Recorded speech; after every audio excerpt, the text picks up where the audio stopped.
Dios les bendiga, hermanos. Buenas noches a todos. Nos encontramos nuevamente a través de este medio para poder celebrar un culto a Dios y en esta semana lo hacemos de una forma diferente. Como ya saben, estamos en septiembre y es el mes de la Biblia y es importante para nosotros como cristianos, obviamente, la palabra de Dios, y es por eso que en estos días estamos compartiendo con ustedes diferentes herramientas, recursos para poder disfrutarla al máximo.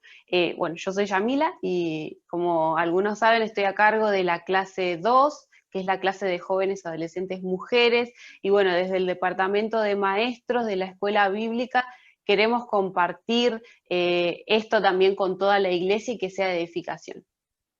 Amén. Soy Walter, en mi caso estoy en la clase 1, la clase de adolescentes, y como decía Yamila, vamos a compartir este tiempo.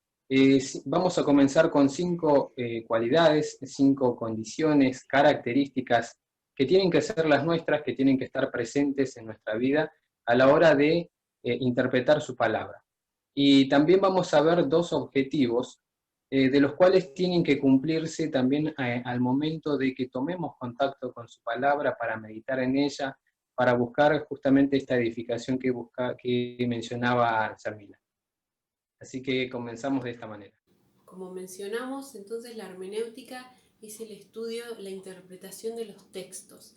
Nosotros como lectores de la palabra también necesitamos interpretarla de manera correcta. Uno de los puntos importantes entonces para tener en cuenta a la hora de interpretar la Biblia es nacer de nuevo. Jesús dijo que todo aquel que no nace de nuevo no puede ver el reino de Dios. El Espíritu de Dios entra en la persona en el momento de este nuevo nacimiento, entonces comienza a estar bajo el gobierno de Dios y el Espíritu Santo capacita a la persona para entender entonces las Escrituras. Sin el Espíritu Santo podríamos entender quizás datos, fechas, lugares, enseñanzas más superficiales en la Biblia.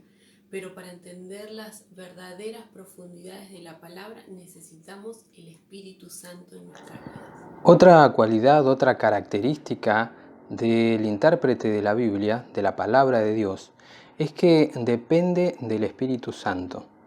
Entonces, en esta comunión que tenemos con el Señor, es que podemos llegar a entender lo que el Señor Jesús nos dijo en su palabra en el libro de Juan, capítulo 16, desde el verso 13 al 15, el Señor nos dijo: pero cuando venga el Espíritu de verdad, Él os guiará a toda la verdad, porque no hablará por su propia cuenta, sino que hablará todo lo que oyere y os hará saber las cosas que habrán de venir.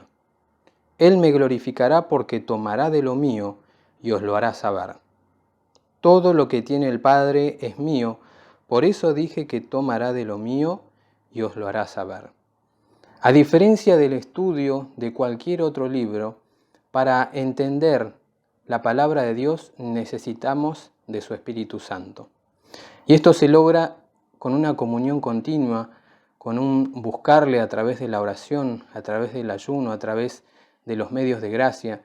Y esto lo podemos obtener si en realidad entendemos que la Escritura, toda la Escritura, es la espada del Espíritu, tal como nos dice el libro de Efesios en el capítulo 6, verso 17.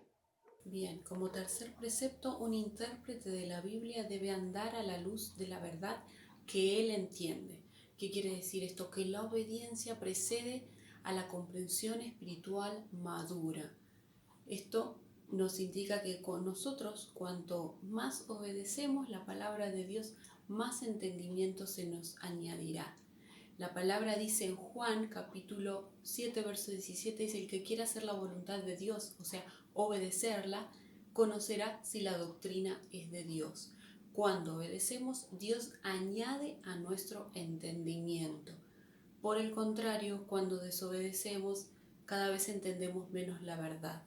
Y esto lo podemos ver en muchísimos casos en la Biblia, situaciones donde eligieron desobedecer a Dios y Dios los entregó a su ignorancia. Cada vez entonces que nos alejamos de la palabra, de los preceptos de Dios, entendemos muchísimo menos la verdad. Cuanto más obedecemos, Dios nos da más conocimiento y más entendimiento de su palabra. También se debe tener una mente abierta y un corazón enseñable. El Señor Jesús durante su ministerio se encontró con personas como los fariseos que no abrieron su corazón, pero que tampoco quisieron entender. Y esta es una dificultad muy grande a la hora de tomar una Biblia y comenzar a leerla para entender lo que ella nos quiere decir, lo que Dios quiere decir a nuestras vidas. Entonces, debemos, como dijo Santiago, ser prontos para oír. Y de esto se trata. Nuestro oído, nuestra obediencia, tiene que ser en función de lo que la palabra nos dice. En el capítulo 10 del libro de Lucas, su palabra nos dice que María se sentaba a los pies de Jesús para aprender. Y esta debe ser una cualidad nuestra si es que queremos entender de lo que la palabra nos dice. Y en el libro de Marcos también el Señor Jesús nos menciona este concepto tan conocido cuando dice: el que tiene oídos para oír, oiga. Entonces, esta es una cualidad importantísima que también habla de la humildad con la que tenemos que acercarnos a nuestro Señor Jesús y por sobre todo a su palabra, que es la que nos edifica y es la que nos fortalece. El siguiente punto dice que un intérprete de la Biblia debe estudiar para ser aprobado por Dios. La palabra nos dice: procura con diligencia presentarte ante Dios aprobado, como un obrero que usa bien la palabra de verdad. Como cristianos nosotros dependemos del Espíritu Santo para comprender las Escrituras, pero esto no hace inútil al estudio. Nosotros necesitamos también estudiar la palabra. En Corintios nos encontramos con unas palabras que Pablo le habla a la iglesia y le dice: como a sensatos os hablo, juzgad vosotros lo que digo. Esto nos habla de que nosotros necesitamos también nuestro razonamiento para comprender, para interpretar la palabra de manera correcta. Necesitamos tener una comprensión mental también, entonces, de los versículos que leamos. La comprensión espiritual exige de un trabajo mental. Pasadas las características, las cualidades que tenemos que tener como intérpretes de la palabra de Dios, como aquellos que entienden su palabra, también hay dos objetivos que tenemos que alcanzar.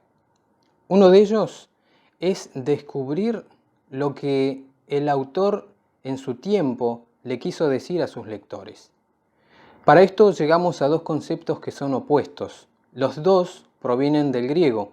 Uno es eisegesis, que quiere decir introducir a la palabra un concepto humano, algo que ya se entendió de antemano, de modo de obligar a la palabra a decir algo que no está diciendo.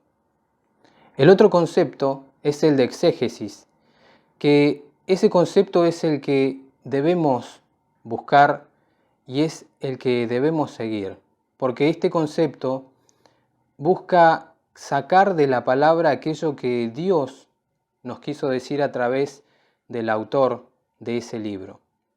Entonces, si quisiéramos dar un ejemplo, por ejemplo, en eisegesis, uno buscaría justificarse de un pecado, entonces citaría una parte de un versículo sacándolo de contexto, sacándolo del pasaje en sí.